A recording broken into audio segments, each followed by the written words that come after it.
নমস্কাৰ বন্ধুসকল, আসাম গেৰ ইউটিউব চেনেললৈ আপোনাক পুনৰবাৰ স্বাগতম জনাইছোঁ বন্ধুসকল আজি কাৰণ সমাজ বিজ্ঞানৰ প্ৰশ্ন লৈ আপোনালোকৰ মাজত উপস্থিত হৈছোঁ বন্ধুসকল। যিহেতু আসাম টেট আহি আছে LP UP দুয়োটাৰ কাৰণে আপোনালোকে এইখিনি কুৱেশ্যন তাত চাব পাৰিব।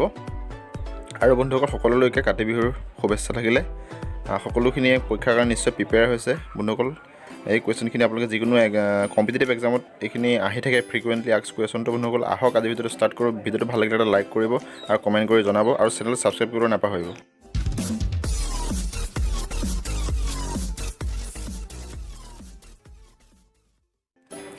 বন্ধুসকল প্ৰথম প্ৰশ্নটো লৈ আহিছোঁ। ভাৰতৰ আটাইতকৈ বেছি পথৰ ঘনত্ব থকা ৰাজ্যখন হৈছে অসম, অন্ধ্ৰপ্ৰদেশ, কেৰালা, মধ্যপ্ৰদেশ। বন্ধুসকল ইয়াৰ শুদ্ধ উত্তৰ হৈছে কেৰালা। ঠিক আছে, ভাৰতৰ আটাইতকৈ বেছি পথৰ ঘনত্ব থকা ৰাজ্যখন হৈছে কেৰালা। ইয়াৰ পিছৰ প্ৰশ্নটো লৈ আহিছোঁ। ৰেল সেৱাৰ ক্ষেত্ৰত ভাৰতৰ স্থান পৃথিৱীৰ ভিতৰত দ্বিতীয়, তৃতীয়, চতুৰ্থ নে পঞ্চম? বন্ধুসকল ৰেল সেৱাৰ ক্ষেত্ৰত ভাৰতৰ স্থান পৃথিৱীৰ ভিতৰত চতুৰ্থ। শুদ্ধ উত্তৰ গ। বন্ধুসকল তৃতীয় প্ৰশ্নটো লৈ আহিছোঁ। ৰেল সেৱাৰ সুপৰিচালনাৰ বাবে ভাৰতবৰ্ষক কেইটা মণ্ডলত ভাগ কৰা হৈছে? ক 16, খ 20, গ 22, ঘ 28। বন্ধুসকল শুদ্ধ উত্তৰ হৈছে ৰেল সেৱাৰ সুপৰিচালনাৰ বাবে ভাৰতবৰ্ষক 16টা ভাগত ভাগ কৰা হৈছে। 4 নম্বৰ প্ৰশ্নটো লৈ আহিছোঁ। ব্ৰহ্মপুত্ৰ নৈৰ মুঠ দৈৰ্ঘ্য কিমান? বন্ধুসকল এইটো প্ৰায় আহি থাকে frequently asked questions. 2906 kilometre, 2505 kilometre, 3327 kilometre, 4520 kilometre. বন্ধুসকল ইয়াৰ শুদ্ধ উত্তৰটো হৈছে 2906 কিলোমিটাৰ। শুদ্ধ উত্তৰ। ঠিক আছে, ব্ৰহ্মপুত্ৰ নৈৰ মুঠ দৈৰ্ঘ্য কিমান আছে? 5 নম্বৰ প্ৰশ্নটো লৈ আহিছোঁ। বৰাক নৈ অসমৰ কেইখন জিলাৰ মাজেৰে বৈ গৈছে? ঠিক আছে, ইয়াৰ শুদ্ধ উত্তৰটো হৈছে বন্ধুসকল 3খন জিলাৰ মাজেৰে বৰাক নৈ অসমৰ মাজেৰে পাৰ হৈ গৈছে। ঠিক আছে। 6 নম্বৰ প্ৰশ্নটো আহিছোঁ। তলৰ কোনটো ব্ৰহ্মপুত্ৰৰ উপনৈ নহয়? তলৰ কোনখন নদী ব্ৰহ্মপুত্ৰৰ উপনৈ নহয়? বন্ধুসকল ইয়াত দিয়া আছে ধনশিৰি, জিৰি, মানাহ, সোণকোষ। ইয়াৰ শুদ্ধ উত্তৰ হৈছে খ, জিৰি নদীখন ব্ৰহ্মপুত্ৰ নৈৰ উপনৈ নহয়। ঠিক আছে। 7 নম্বৰ প্ৰশ্নটো লৈ আহিছোঁ।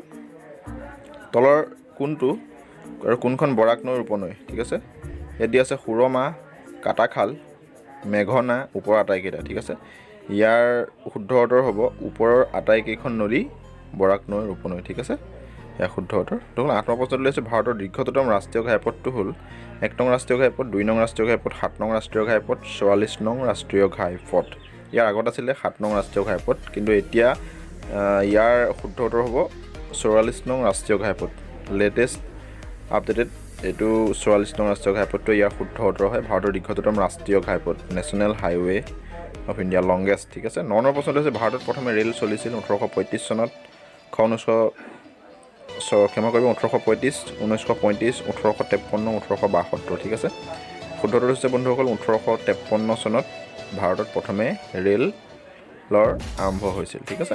10 নম্বৰ প্ৰশ্ন হৈছে। কয়লা উৎপাদনত ভাৰতৰ স্থান পৃথিৱীৰ ভিতৰত ক প্ৰথম, খ দ্বিতীয়, গ তৃতীয়, ঘ পঞ্চম। ঠিক আছে, ইয়াৰ শুদ্ধ উত্তৰটো হৈছে কয়লা উৎপাদনত ভাৰতৰ স্থান হ'ল তৃতীয়।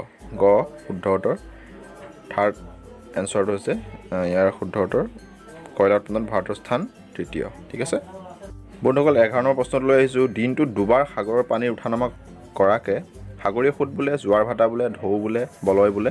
ঠিক আছে, এইটো আপোনালোকে পাইছে। ইয়াৰ শুদ্ধ উত্তৰ হৈছে দিনটোত দুবাৰ সাগৰৰ পানী উঠা নমা কৰাকে জোৱাৰ ভাটা বুলি কোৱা হয়, আৰু ইয়াৰ শুদ্ধ উত্তৰ হৈছে খ, জোৱাৰ ভাটা। ঠিক আছে।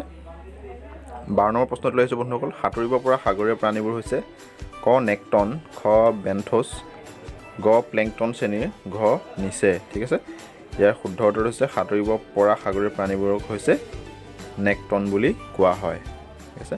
13 নম্বৰ প্ৰশ্নটো লৈ আহিছোঁ বন্ধুসকল। সাধাৰণতে শীতল পানীৰ সোঁতৰ উৎপত্তি হয় ক মেৰু অঞ্চলত, খ নিৰক্ষীয় অঞ্চলত, গ ক্ৰান্তীয় অঞ্চলত, ঘ এটা অঞ্চলত। ঠিক আছে, ইয়াৰ শুদ্ধ উত্তৰটো হৈছে সাধাৰণতে শীতল পানীৰ সোঁতৰ উৎপত্তি হয় মেৰু অঞ্চলত। ঠিক আছে, মেৰু অঞ্চলত শীতল পানীৰ এইটো উৎপন্ন হয়। ঠিক আছে। 14 নম্বৰ প্ৰশ্নটো লৈ চুনামি শব্দৰ অৰ্থ হ'ল ক ভূমিকম্প, খ সাগৰৰ ঢৌ, গ পোতাশ্ৰয়। ইয়াৰ শুদ্ধ উত্তৰ হৈছে সাগৰৰ ঢৌ। অসমত পৌৰ প্ৰশাসনৰ অন্তৰ্ভুক্ত নগৰৰ সংখ্যা 1 80খন, 2 90খন, 3 70খন আৰু 4 নম্বৰত 55খন দিয়া আছে বন্ধুসকল। শুদ্ধ উত্তৰ হৈছে 80খন। ঠিক আছে। অসমত বৰ্তমান কেইখন গাঁও আছে? 1 25,590, 2 26,500, 3 22,400, 4 21,600। বন্ধুসকল শুদ্ধ উত্তৰ হৈছে অসমত বৰ্তমান থকা গাঁৱৰ সংখ্যা 25,590। ঠিক আছে। গ্ৰাম্য বসতিৰ মূল বৃত্তি হ'ল 1 বাণিজ্য, 2 উদ্যোগ, 3 কৃষি, 4 বেপাৰ। এইটো আমি সকলোৱে জনা গ্ৰাম্য বসতিৰ মূল বৃত্তি হ'ল কৃষি। ঠিক আছে। 18 নম্বৰ প্ৰশ্নটো আহিছে ভাৰতৰ প্ৰায় কিমান শতাংশ লোকে গাঁৱত বাস কৰে? ক 55%, খ 60%, গ 70%, ঘ 80%। ঠিক আছে। ভাৰতৰ প্ৰায় কিমান শতাংশ লোকে গাঁৱত বাস কৰে? শুদ্ধ উত্তৰ হৈছে 70%। অৰ্থাৎ ভাৰতবৰ্ষৰ প্ৰায় 30% লোকহে নগৰত বাস কৰে। ঠিক আছে। পিছৰ প্ৰশ্নটো আহিছোঁ তলৰ কোনটো প্ৰাকৃতিক বৃত্তি নহয়? প্ৰাথমিক বৃত্তি নহয়। ঠিক আছে। 1 কৃষি, 2 পশুপালন, 3 খনিজ সম্পদ আহৰণ, 4 শিল্পকৰ্ম। ঠিক আছে। শুদ্ধ উত্তৰটো গম পাইছে শিল্পকৰ্ম। এইটো প্ৰাথমিক বৃত্তি নহয়। ঠিক আছে। 20 নম্বৰ প্ৰশ্নত আছে তলত উল্লেখ কৰা কোনখন মহাদেশ মানুহৰ স্থায়ী বসতি নাই? ক এছিয়া, খ দক্ষিণ আমেৰিকা, গ কুমেৰু বা এণ্টাৰ্কটিকা, ঘ ইউৰোপ। ঠিক আছে। ইয়াৰ শুদ্ধ উত্তৰ হৈছে কুমেৰু বা এণ্টাৰ্কটিকা। 21 নম্বৰত আছে 2019 চনত অসমৰ জনসংখ্যা আছিল 2.24, 3.12, 2.35 আৰু ঘ 2.46 কোটি।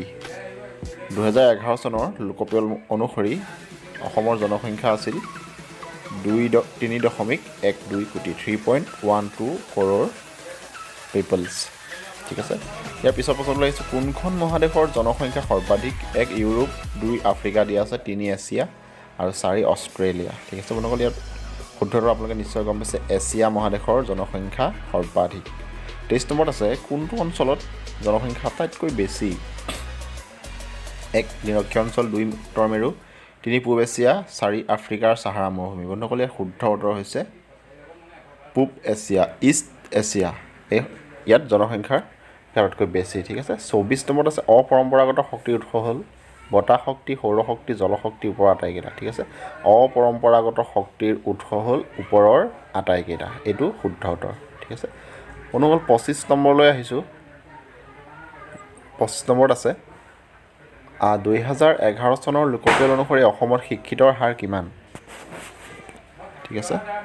ইয়াৰ শুদ্ধ উত্তৰ হৈছে বন্ধুসকল ইয়াত দিয়া আছে 74.45, 72.19, 77.18, 68.117%। বন্ধুসকল ইয়াৰ শুদ্ধ উত্তৰ হৈছে 72.19%।